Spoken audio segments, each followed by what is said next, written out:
होने वाला है? ये जो आंकड़े आए राजीव, उत्तर प्रदेश और जहां जहां आप घूमे, आपको हैरानी हो रही है राजीव? देखिए मानक 5 बजे जब एग्जिट पोल आने से पहले आपने शुरू किया था तो मैंने सबसे पहले कहा कि कंफर्टेबली भारतीय जनता पार्टी सरकार बनाएगी और उसे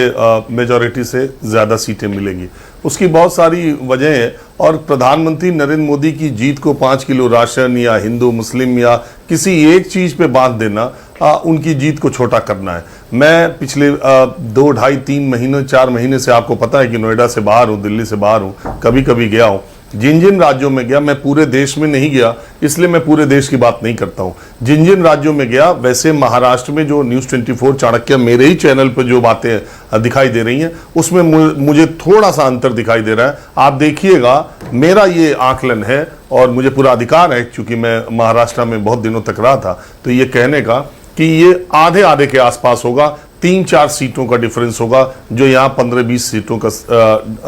33 और 15 का आंकड़ा दिखाई दे रहा है। इतना नहीं होगा, इसमें और कम होगा।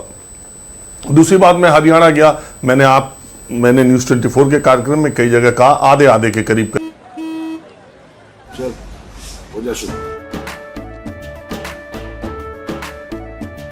केसरिया से मन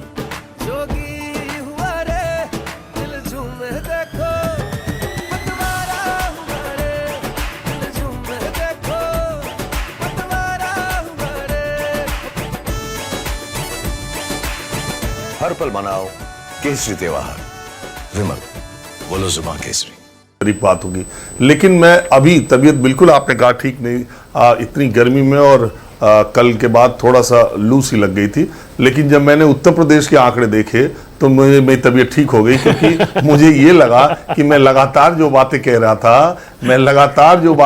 था कि उत्तर प्रदेश में भारतीय जनता पार्टी और एनडीए को कोई नुकसान नहीं होगा, तो न्यूज़ 24 चाणक्य के सर्वे में भी वो बात आई, तो मुझे लगा कि मुझे थोड़ी बातें इस पे करनी चाहिए। देखिए, मैंने आपसे कहा 5 किलो राशन, प्रधानमंत्री नरेंद्र मोदी का हिंदू मुस्लिम या जो भी बातें कह लें, सिर्फ इतने में उनके उत्तर प्रदेश की जीत को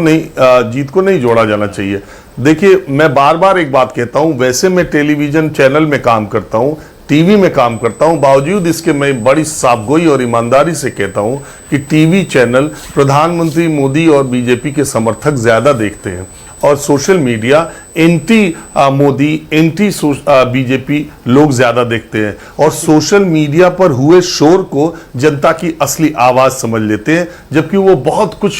इस तरीके का है कि वो उसमें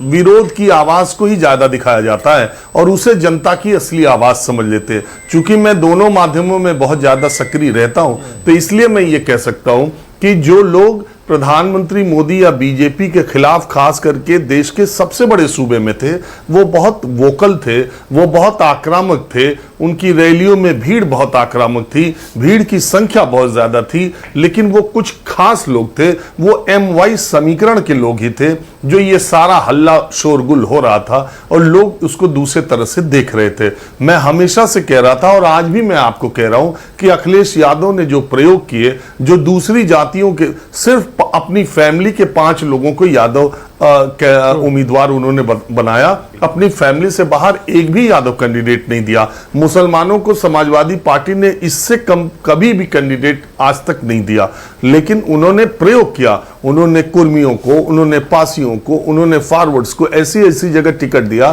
कि उनका आकलन ये था कि उनका जो कोर वोट बैंक है और साथ में वो जातियां जिसके उम्मीदवार हैं, अगर वो उनके साथ मिल जाएंगे तो नतीजे उलट हो सकते हैं। और इसीलिए मैंने आपसे कहा था कि भारतीय जनता पार्टी शुरू तो 50 से करेगी, खत्म कहां होगी इसका पता नहीं, 55 पे भी हो सकती है, 65 पे भी हो सकती है। और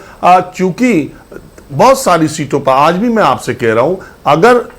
अखिलेश यादव ने जिस जाति के उम्मीदवार को, और मैं आज आपसे ये कह रहा हूं कि राम मंदिर कोई मसला नहीं उत्तर प्रदेश के चुनाव में, कतई हिंदू मुस्लिम मसला नहीं, राम मंदिर मसला नहीं, इसमें credit goes to Yogi Adityanath. मैंने पहले भी आपसे कहा कि उत्तर प्रदेश की महिलाएं जाति धर्म, मेरी बात को याद रखिए, जाति और धर्म को छोड़कर जब ईवीएम मशीन में पहुंची तो ये मेरा निजी व्यक्तिगत अनुभव है कि उन्होंने योगी आदित्यनाथ की सरकार, कमल के फूल की सरकार उन्हें याद रही। पिछले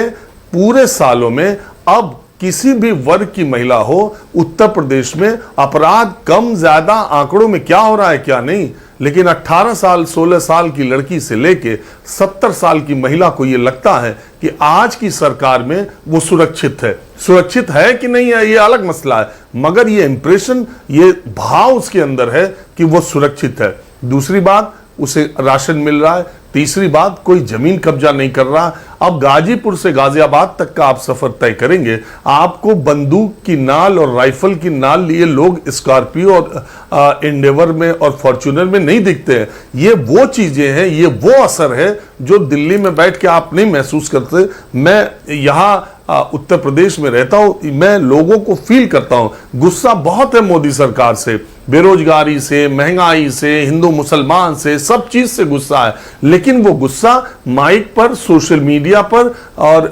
ट्विटर पर, फेसबुक तक सीमित है। वो ईवीएम मशीन में जाने के बाद उसे अगर पंजा और साइकिल और कमल के फूल में से एक चुनना है तो तमाम विरोधों के बावजूद, तमाम गुस्से के बावजूद उसने कमल के फूल पे बटन दबाया है। ये मेरा व्यक्तिगत अनुभव है और मैं पूरा गाजीपुर से गाजियाबाद कम से कम 50 से ज्यादा उत्तर प्रदेश की लोकसभा सीटों पर गया हूं। इस आधार पे मैं पहले दिन से मेरे सारे वीडियो में मैंने कहा कि उत्तर प्रदेश में बीजेपी को नुकसान कतई नहीं होगा, फायदा हो सकता है और वही होगा। आप देखिएगा, मुलायम सिंह यादव फैमिली के लोग जीतेंगे, राहुल गांधी जीतेंगे और 2-4 और जो मजबूत उम्मीदवार हैं वो भी जीतेंगे। लेकिन एक बात और इंपॉर्टेंट है कि हार जीत का अंतर जो उत्तर प्रदेश में पहले था वो मार्जिन बहुत कम होगी और बीजेपी ने जो 2 बार यानी 10 साल से जो सांसद थे उनको टिकट दे करके, ये भी जो सीटें जाएंगी 12, 15, 18, 20 तक जा सकती हैं, वो भी जो सीटें जाएंगी वो ज्यादा सीटें वो होंगी जो 10 साल के सांसद है और पूरी एंटी इनकम्बेंसी उस कैंडिडेट के खिलाफ है। पूरे उत्तर प्रदेश में प्रधानमंत्री मोदी और योगी आदित्यनाथ की जोड़ी के खिलाफ कोई एंटी इनकम्बेंसी नहीं थी। और दूसरी बात, मैं बिहार भी गया था, इसलिए मैं आपको थोड़ा बता दूं, मुझे ऐसा लगता है कि बिहार में 8 से 10-12 सीटों तक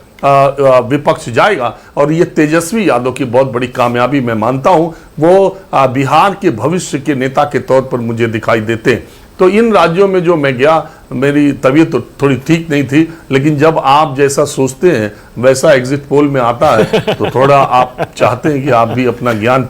दूसरे लोगों तक और क्यों नहीं, बिल्कुल राजीव, और आपका ज्ञान बिल्कुल जमीनी ज्ञान है। जैसा मैंने कहा ना, आपने पूरे देश में इतनी सारी लोकसभा, इतनी सारी असेंबली कॉन्स्टिट्यूएंसीज में जाकर आम लोगों से बात की है और इसीलिए आपको सुनना हर बार अच्छा लगता है, क्योंकि आप जब कहते हैं, बताते हैं अपना